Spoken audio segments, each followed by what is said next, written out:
ఏలూరు వాసుల్ని వణికిస్తోన్న మాయరోగానికి తాగునీటిలో భార లోహాలు, విషపూరిత రసాయనాలే కారణం కావచ్చని Mangalagiri AIIMS medical superintendent Rakesh తెలిపారు. వైరల్ ఇన్ఫెక్షన్ కారణమయ్యే అవకాశాలు తక్కువని స్పష్టం చేశారు. ఇప్పటికే ఏలూరులో బాధితుల నుంచి నమూనాలు సేకరించామని, ఫలితాలు వస్తే రోగ మూలాలు తెలుస్తాయని చెప్పారు. రోగులు చికిత్సకు స్పందిస్తున్నందున ఎవరూ ఆందోళన చెందాల్సిన అవసరం లేదని చెబుతున్న మంగళగిరి ఎయిమ్స్ సూపరింటెండెంట్ రాకేష్ కక్కర్తో మా ప్రతినిధి ముఖాముఖి.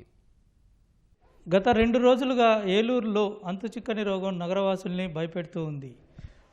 విజయవాడ నుంచి ప్రభుత్వ వైద్యులు, అదేవిధంగా మంగళగిరి ఎయిమ్స్ నుంచి ఒక ప్రత్యేక బృందం అక్కడికి వెళ్ళి రోగుల నుంచి నమూనాలు సేకరించారు. ప్రస్తుతం ఆ నమూనాలను పరీక్షల నిమిత్తం ఎయిమ్స్ ఢిల్లీకి పంపించారు. అసలు అక్కడ ఎటువంటి వైద్యం జరుగుతుంది, ఎందుకు ఆ విధంగా పేషెంట్లు వస్తూ ఉన్నారు, వారికి ఏం జరిగింది అనేటువంటి విషయాలపైన తెలిపేందుకు మనతోటి Mangalagiri AIIMS superintendent doctor Rakesh Kakkar ఉన్నారు. వారిని అడిగి పూర్తి వివరాలు తెలుసుకుందాం. पेशेंट्स किसी तरह सिम्टम से हॉस्पिटल को आ रहे हैं? ज़्यादातर में यही पाया कि सीजर की हिस्ट्री तो सारे पेशेंट्स में थी, और जो वहाँ पे डॉक्टर्स ट्रीटमेंट दे रहे थे, people are responding to those treatment.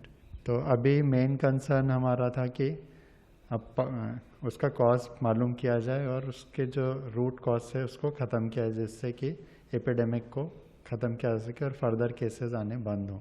तो उसके लिए हमने कुछ सैंपल्स वहाँ से इकट्ठे किए हैं.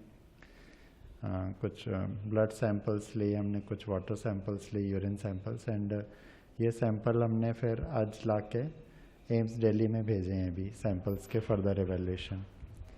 कितने सैंपल्स वहाँ पर कलेक्ट करे और कौन सा स्टेट कर रहे हैं? अभी हमने 5 सैंपल्स डिफरेंट, उसमें जो नए केसेस आ रहे थे वहाँ पे, उसमें से सैंपल्स इकट्ठे किए हैं.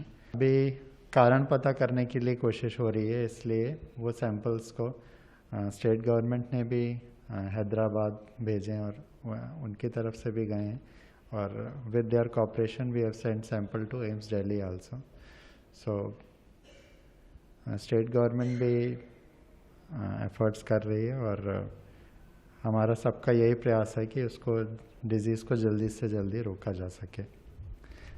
तो किसी वजह से ये ऐसा लोगों को आ रहा है? अभी जब तक लैब रिपोर्ट नहीं अवेलेबल होती तब तक with certainty it is difficult to predict. But पानी एक कारण हो सकता है जिसके थ्रू कुछ कंटेमिनेशन हुआ हो, वो एक पॉसिबिलिटी है.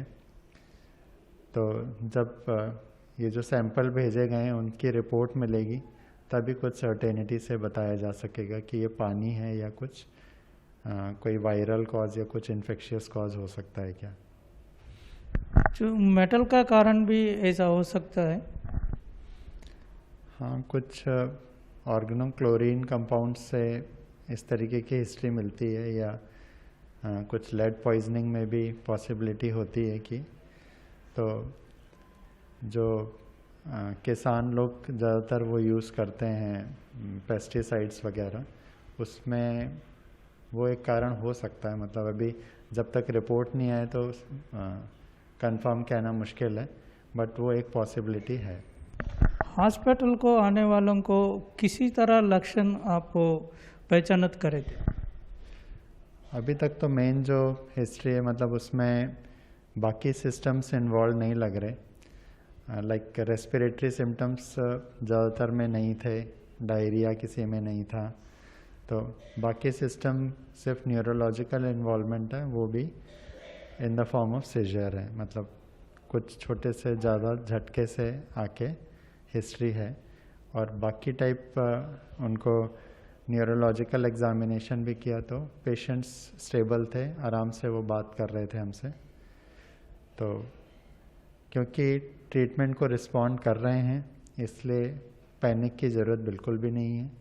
Out of 350 case only 1 mortality है, और वो भी विद सर्टेनिटी ये भी नहीं कहा जा सकता कि उसका कॉज ये है, कुछ और भी कॉज हो सकता है.